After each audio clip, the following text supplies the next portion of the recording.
subscriber. Get worse, there seemed to be no air conditioning unit inside the house. This went on for 6 long sweaty hours before he picked me up. He handed me $80 and drove me back home. The man seemed really nice, and I actually felt really lucky to have found this ad on Craigslist. This went on for a good 2 weeks, and I was finally able to catch up on most of my bills until one night I woke up feeling really thirsty. So I got I have a show, which means got I get to talk about the things I want to talk about. Alright. up to get some water. I looked out my window and saw someone standing there looking into my room. I screamed and ran to my room to grab my cell phone and call the police, but the person had took off before I even started to dial. The next time I went into work, it was 100 degrees outside. I asked Steve if there's a way to open the windows. He said that he nailed them shut due to several break-ins he's had recently, and that if I got too hot, I should just take off my clothes. It was a pretty bad neighborhood, so I could understand him having a couple break-ins every once in a while. But the take off your clothes part must have been a weird joke. I laughed it off, but he just sat there silent. He was serious. I felt really uncomfortable after that. He dropped me off and I did the same work that I had been doing. It was at least 105 degrees in the house. I had to work shirtless and constantly go outside for breaks where it was a bit cooler. The day dragged on and I barely made it through.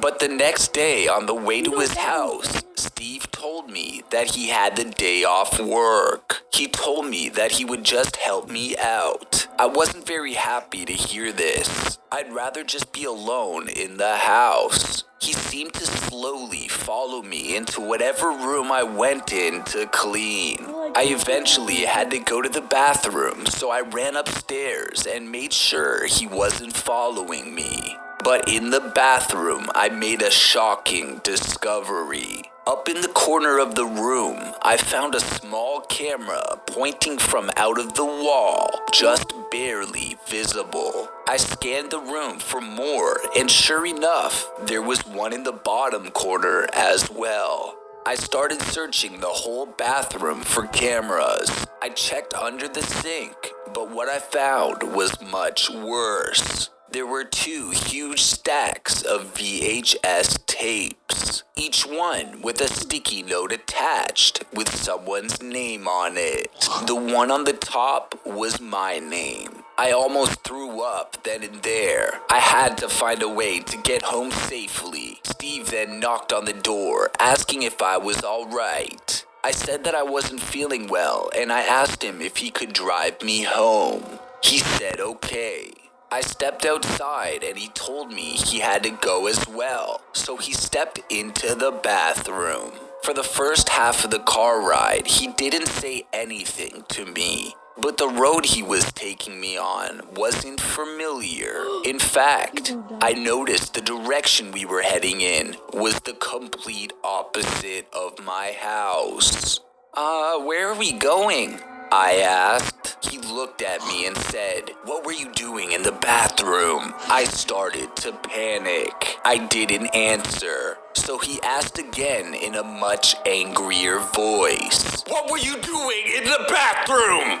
We were stopped at a traffic light, so I used the opportunity to unlock my door and escape the car ride. I ran away from sight before calling an Uber, hiding behind a big dumpster, terrified he would drive by and see me. When I got home, I immediately reported Steve, and the police found the tapes under the sink.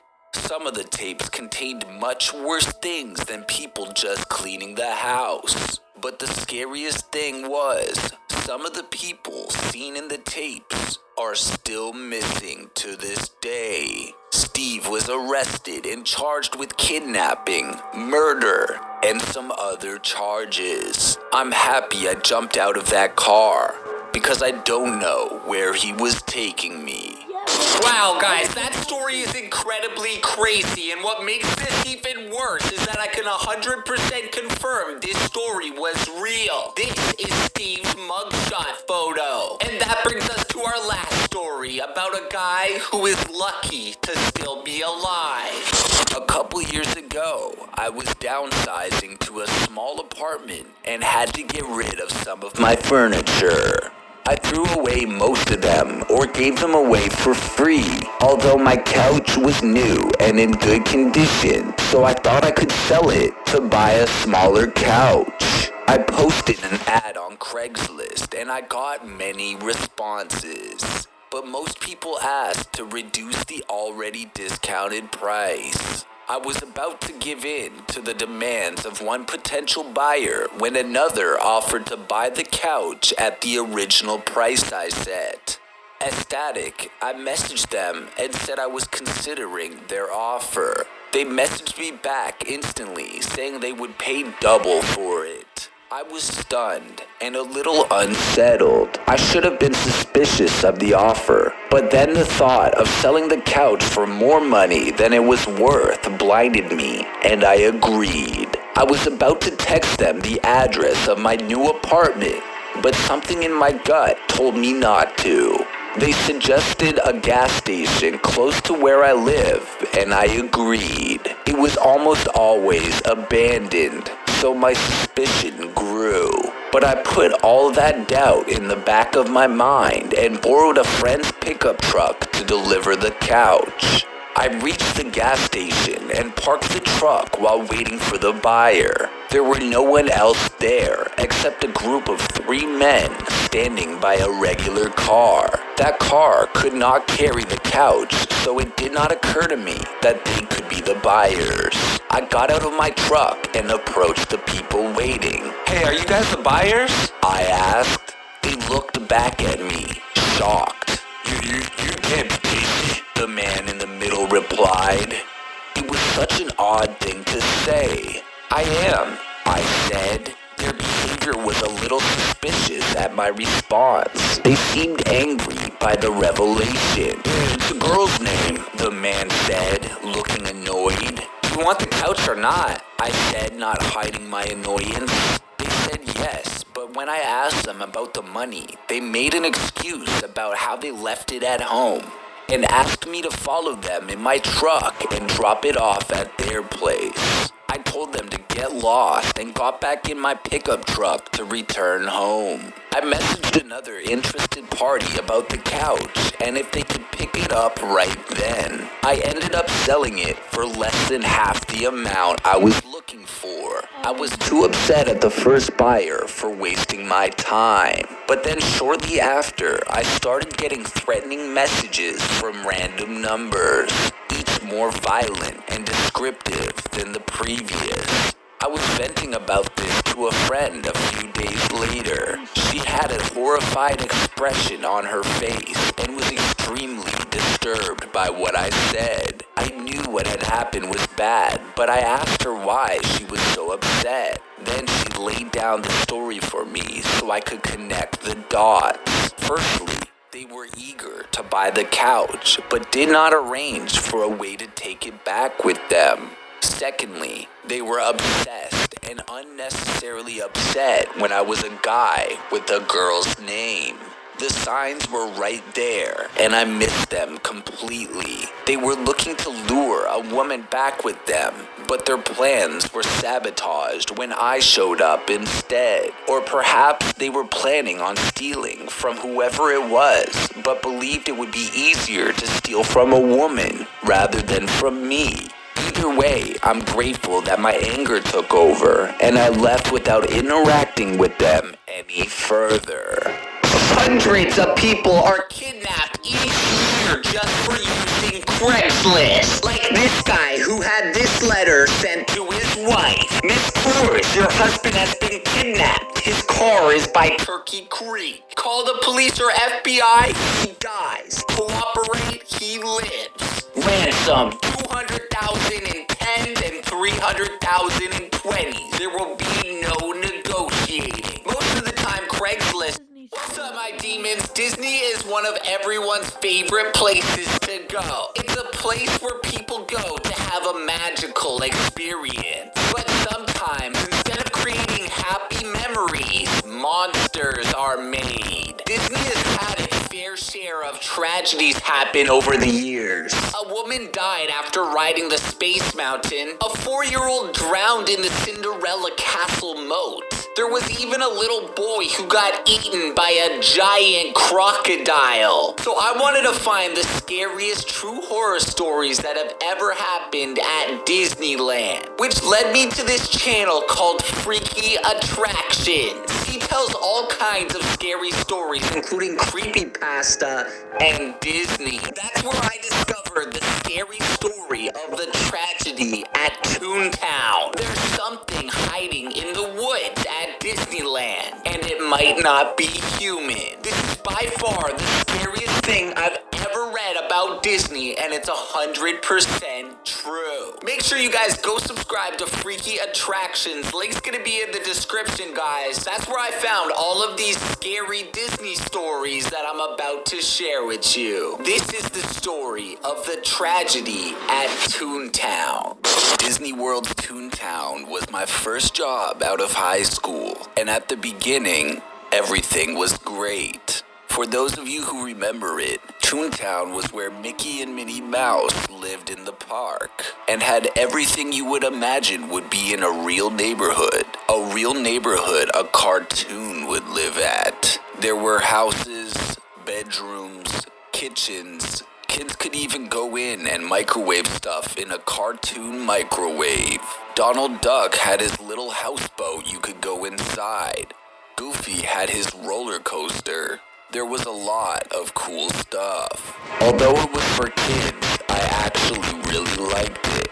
I mean, where else in the world could you go to step inside a real cartoon village? That was all until I started working the night shift there. What in the daytime seemed cute and silly quickly became very creepy when the sun went down and the guests left the park. I worked in custodial, so I was one of the last people to go through the parks at night, and unfortunately, I usually had to go in alone. So one night I was doing my rounds and emptying trash cans. I walked straight through Toontown to try to get to Tomorrowland and back to the front of the park.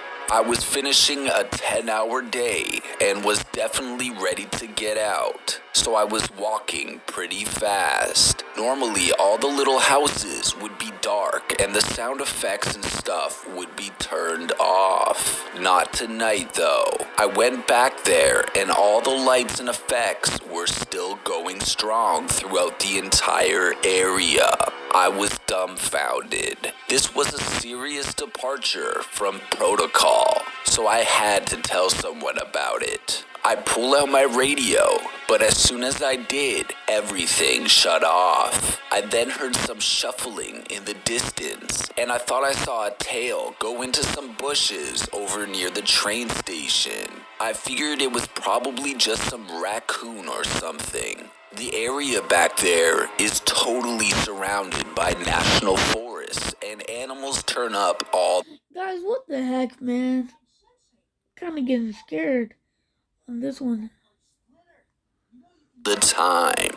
So I pretty much forgot about it and went about the rest of my night. During my shift the next morning, though, I heard some very disturbing news about that area.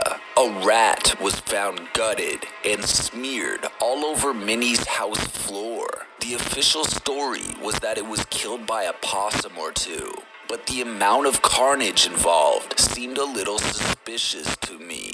Anyways, it was business as usual, of course. The amount of situations that can happen at the park before there is any change of operation is truly astounding. Later on that evening, I saw a batch of security officers and policemen crowded around Main Street, strategizing about something. For that amount of them to be all gathered around in one place, that would mean that something definitely must have happened. I found one of my leaders standing on the sidewalk, staring over at the group, so I asked her what had happened. She said she wasn't sure, but she had heard something about a baby going missing. I had never heard about anything like that happening in these parks, so that really freaked me out. By the time I did my sweep later that night, it was about 2 in the morning. I did all of my normal tasks, but I was certainly dreading going to Toontown. I was still kind of shooken up by the events that had happened the night before, even though I knew they were honestly pretty normal. So by the time I got to the area, I was relieved to see that the lights and the sound effects were not on. I approached an empty trash can in front of Minnie's house and noticed through the window that the cartoon refrigerator was still open. I figured one of the crazy interns must have forgot to close the door when they closed down the park for the night. So I walked inside the house and went to the kitchen to close it, but when I tried to push it shut, it didn't close all the way. Fear suddenly surged through my veins. I automatically knew something was wrong. Then I slowly opened the refrigerator door and witnessed to my horror a baby inside. Have you done ballet before? I used to be a stripper.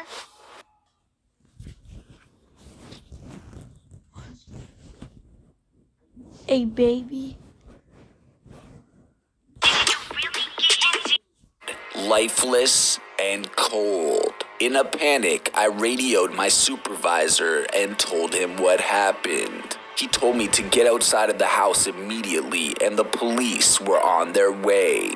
Then, a number of boxes and items got knocked down in one of the rooms behind me, and somebody ran out the door. Too terrified to move, I stood there and watched as a man-like thing with a tail skittered past the window.